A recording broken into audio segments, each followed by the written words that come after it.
আমার চ্যানেলে সবাইকে স্বাগত জানিয়ে আজকের ভিডিওটা আবারও শুরু করছি। শুরুটা আজ টোটো থেকেই।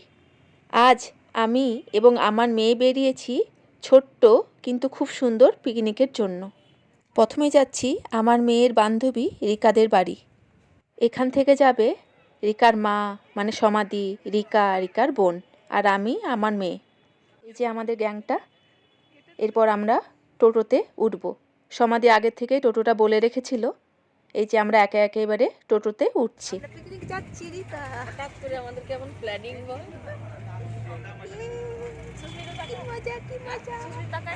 এই যে রিকা, ওইদিকে আমার মেয়ে বসেছে, আর ইনিই হচ্ছেন সমাধি, আর ওই হচ্ছে ছোটু।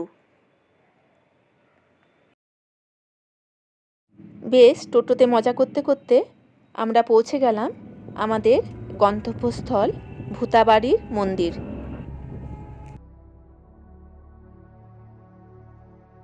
জায়গাটা না খুব শান্ত এবং প্রকৃতির সৌন্দর্যে ভরা। এই যে এরপর আমরা মন্দিরে প্রবেশ করছি। ইনিই হচ্ছেন মা ভূতাবুড়ি, এখানকার খুবই জাগ্রত দেবী।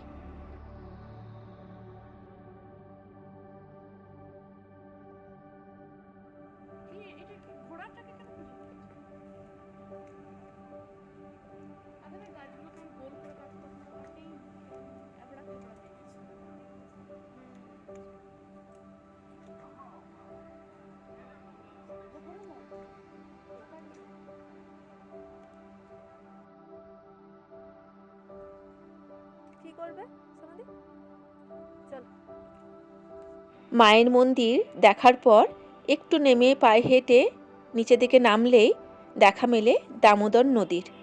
আর এই নদীর ধারে বসেই সবাই পিকনিক করে। এই যে আমরা একে একে সবাই নামছি নিচের দিকে।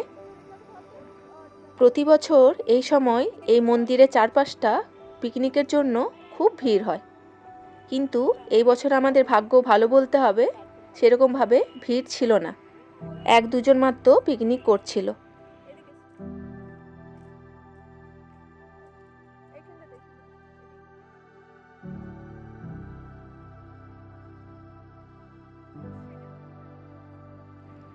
দেখতে দেখতে চলে এলাম নদীর ধার।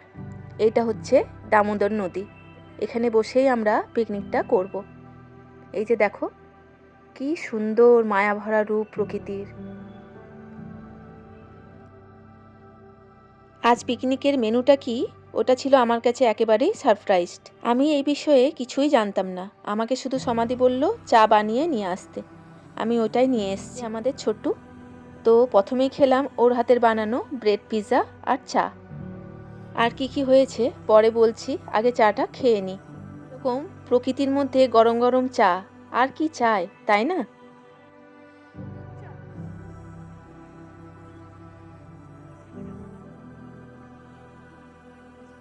নিয়ে নিয়েছি চা, আর এই হচ্ছে ছোটুর বানানো ব্রেড পিৎজা।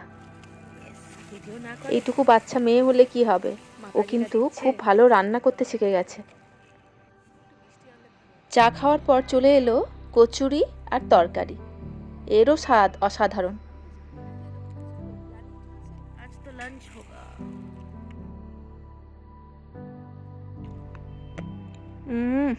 যা স্বাদ না, খুব সুন্দর হয়েছে।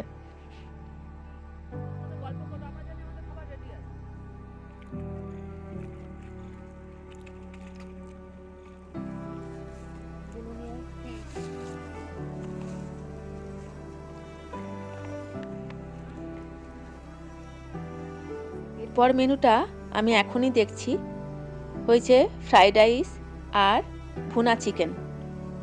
এই ভুনা চিকেনটা বিশেষ করে তার আন্টির হাতে বানানো আমার মেয়ের খুব পছন্দের খাবার। এই যে একে একে সব বাড়া হয়ে গেছে, সবাই খেতে বসে গেছে আবারও। এই পিকনিকটা হওয়ার পেছনে সমস্ত ক্রেডিটই সমাধি এবং ছোটু আর রিকা।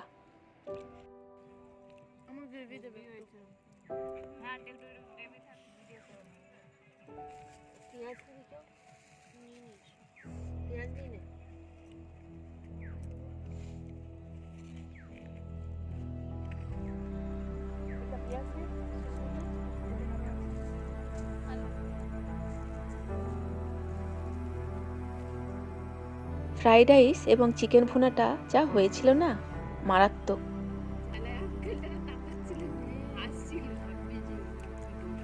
ছোটকে এমনি ছোট কথা শুনে অভ্যাস হয়ে গেছে শুনে শুনে।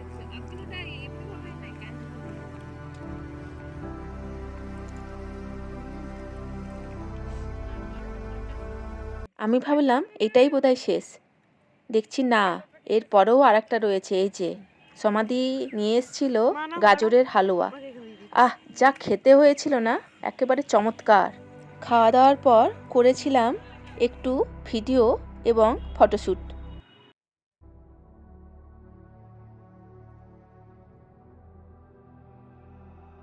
চারপাশে প্রকৃতিকে উপভোগ করা আর তার সঙ্গে রয়েছে খুব মজা, সব মিলিয়ে একটা দারুণ সময় কাটানো।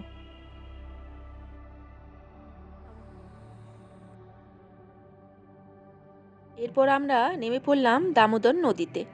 দামোদর নদীতে জল কম ছিল, তাই জলের মধ্যে নামা হয়নি, কিন্তু বালির উপরই আমরা খুব মজা করেছি, ঘুরেছি, ফিরেছি, ফটো তুলেছি, ভিডিও করেছি, সবাই মিলে খুব হইচই করে মজা করেছি।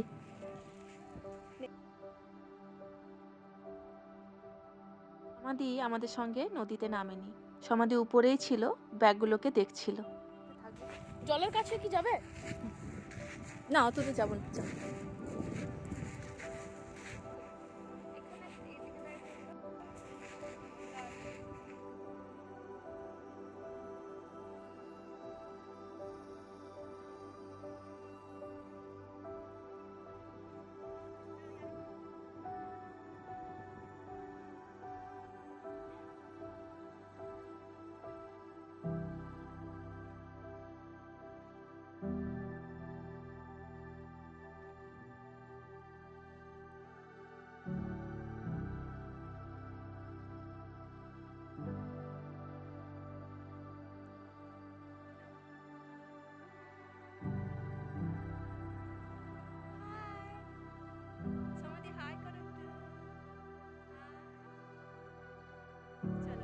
কাল ছিল সমাধির জন্মদিন, তো সমাধিকে জানায় অনেক অনেক জন্মদিনের শুভেচ্ছা এবং ভালোবাসা।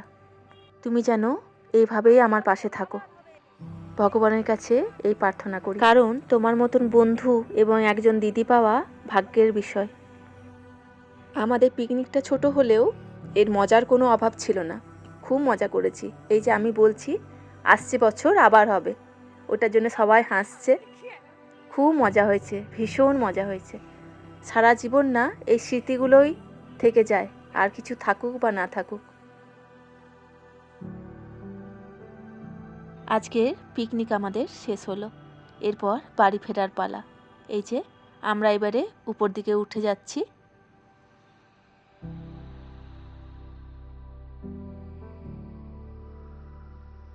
এই গাছটা দেখো কি সুন্দর, নিচটা রং করে দিয়েছে, অনেক পুরনো গাছ এটা, কি ভালো লাগছে। আর ওই যে একটা মন্দিরের মতন করা আছে, ওখানে সবাই বসে।